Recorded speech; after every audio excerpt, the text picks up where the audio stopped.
Welcome to episode 2 of the Sober and Happy podcast. My name is Tim, and I will be your host. The goal of this podcast is to take you through my journey of getting sober, how I've overcome the difficult challenges that I have faced along the way, and how I've gone from a life of simply just being sober to a life where I am sober and happy.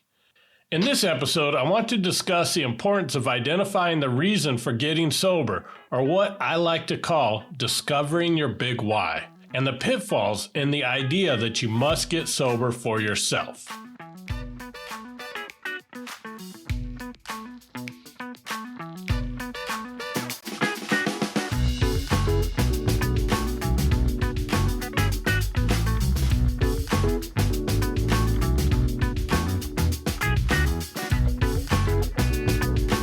You might hear a lot of talk about finding your why behind getting sober. I think there are actually 3 whys we need to concentrate on during our recovery journey. Why we started drinking, why we continued drinking even when it got bad, and why we want to quit drinking. I will discuss the importance of uncovering why we started and continued drinking in future episodes, but today I want to focus on the importance of first identifying the big why of getting sober. When I first got sober, I would go to meetings and people would often ask me why I eventually got sober. I would tell them there are many reasons, but the biggest reason was I was tired of breaking my mom's heart. I knew she constantly worried about me, and it was killing her to watch her son slowly kill himself. Almost always, I'd be confronted with the idea that I can't get sober for my mom, and that unless I decided to get sober for myself, I would certainly relapse.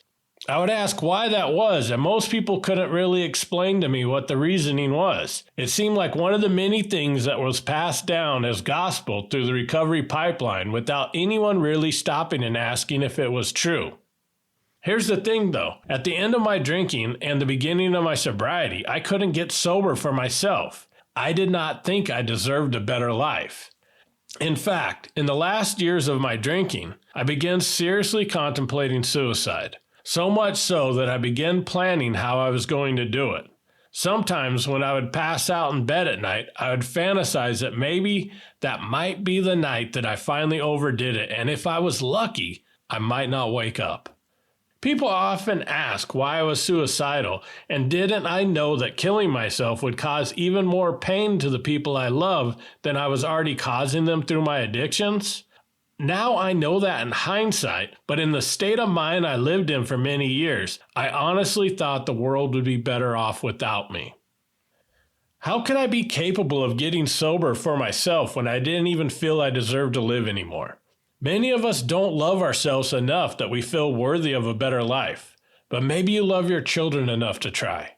Maybe you love your spouse enough just to get started, or maybe like me, you simply want to stop breaking your mom's heart. I want to tell you, whatever your motivation is to start this journey to recovery is good enough. Others may not agree, but all that matters is it is good enough for you to get started. One word of caution I want to talk about around using outside motivation to get sober is you cannot put conditions on your sobriety that is based on other people.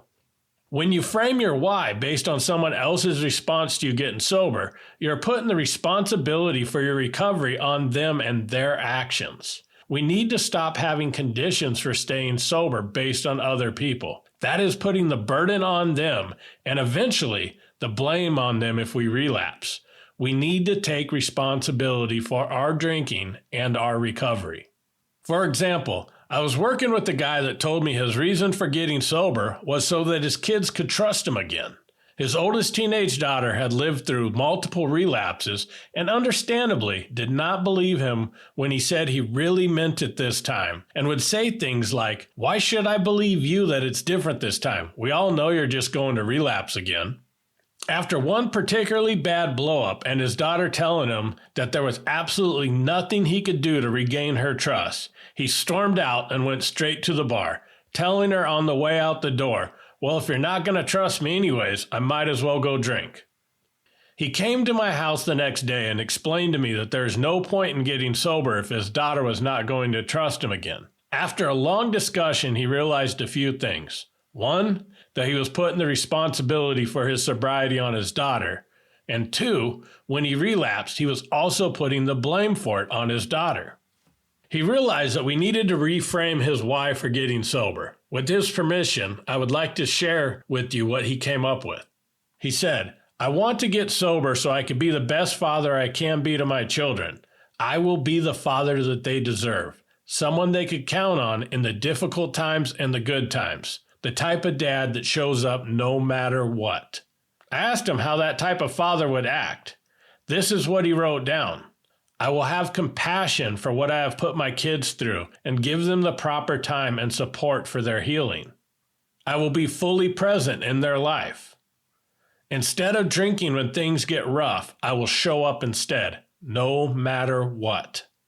See the difference? He took the responsibility back. There are no conditions. There's no timeline. It simply is him showing up every day for his kids. It is simple, it is beautiful, and it was effective. It took time, effort, and compassion, but through showing up every day, he not only regained that trust in his children, but next year he is going to be walking that oldest daughter down the aisle. He is a completely different father today. In fact, you could say that today he is the best father he could be to his children, which is exactly what he set out to be. Hopefully, as you listen to this story, your mind started wandering to what your why might be. Discovering your why doesn't have to be at the beginning of your sobriety either. Maybe you've been sober for a while and simply are not happy with your life right now.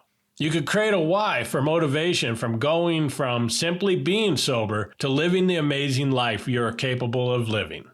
Don't overstate your why. My friend from the story before wanted to create a huge list of demands on himself for being a good dad. He wanted to commit to showing up to every sporting event, every parent-teacher conference, being home for every dinner every night. The list was long, and it was setting him up for failure. You need to give yourself permission to not be perfect.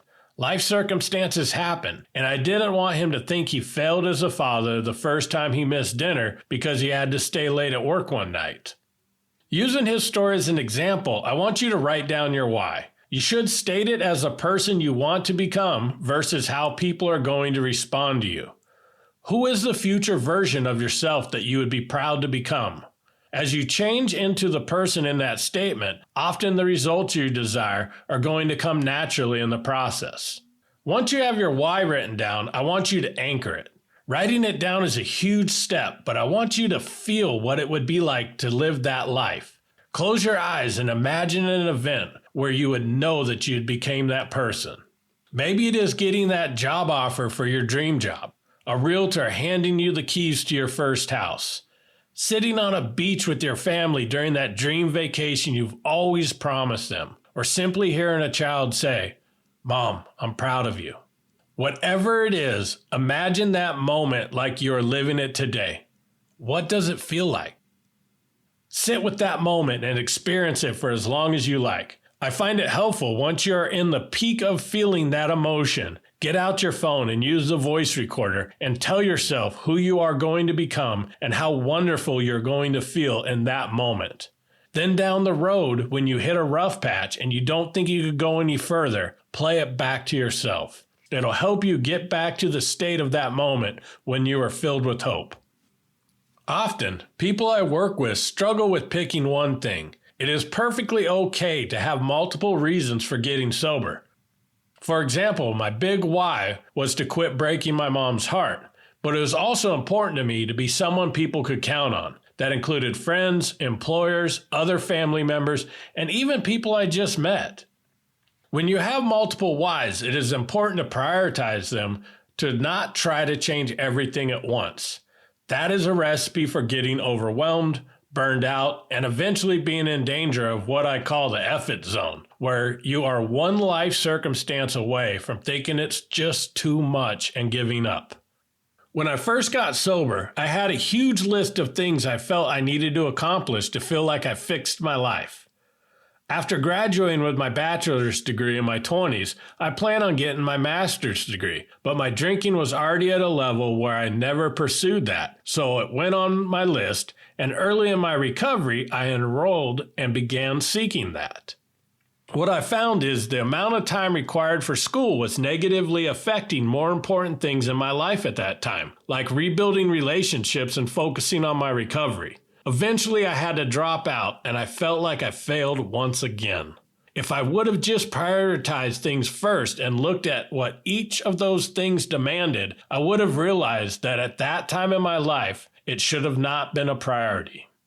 The other thing to realize is it's okay to change your mind and priorities. As you grow, your priorities will change. What may be important to you at this point in your journey may not be as high on that list down the road. I've never gone back to get my master's degree. I realized at some point that it would not add to my life or career, would take a lot of time away from other things that are important to me, and would require me to take out student loans again right after I finally paid the old ones off. Realize that changing priorities is not giving up. It often is just focusing on what now is more important. Once you know your why, don't just wing it and try to fix everything at once. Write out the things you need to do to become the person you're destined to be. Break that down into consumable bites and then write out the actions that you need to take to accomplish that. For example, right now one of my big whys is to inspire people to blaze their own path in their recovery journey so they could rediscover joy in their life. As a statement alone, that won't get anything accomplished. I will just wander around trying things, and years down the road will realize I have not accomplished anything at all. To avoid that, I needed to decide what that looked like and wrote down a list. One of the items on the list was to launch this podcast. To accomplish that, I needed to write down the tasks required, such as buying recording equipment, getting cover art created, learning how to edit audio, picking a host, and finally recording and publishing the content. It was a lot of work, but broken up into tasks, it seemed much more achievable and way less overwhelming. There's so much more I want to accomplish beyond the podcast, but by breaking everything out and prioritizing it, I realized that although I want to do so much, right now, in this moment of my journey, it is okay to just focus on this podcast, and I could explore the other items on my list later. When you look at your list of the items you want to tackle, I also find it helpful to identify the potential obstacles between where you are now and where you want to be so that you could start working on those. If you want to buy a house for your family but have bad credit, you must tackle that obstacle. If you try to avoid it, you will never get that house. So you would look at what is required to clean up your credit. It may be changing your current spending habits to stop accruing debt and instead paying it off, looking for side gigs to make extra income to pay off the debt faster, etc. But if you don't have a plan to tackle the challenges between where you are now and where you want to be, the chances of you getting there are very small. Don't rely on luck. Make your own luck. Most importantly, check in on your progress. This not only helps keep you on track, but in those moments when you think you're not doing very well, it is always helpful to look back and see how far you have come already. And here's the beauty of working on becoming the person you want to be. At the beginning of my recovery, I shared that I was not capable of getting sober for myself because I didn't believe I was worthy of a better life. I just wanted to quit breaking my mom's heart. As I changed into the type of person that wouldn't break her heart, I continued to grow and became someone my mom is extremely proud of and brags about me to everyone.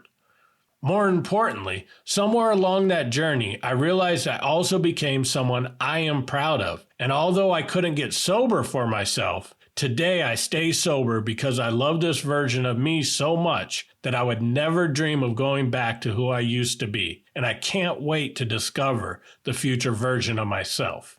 And that is what I hope for you on this journey. If you found this helpful, please share, like, and subscribe so that more people could join us on this amazing journey. New episodes come out each Friday, so I look forward to connecting with you again next week. And as always, thank you so much for listening, and keep living sober and happy.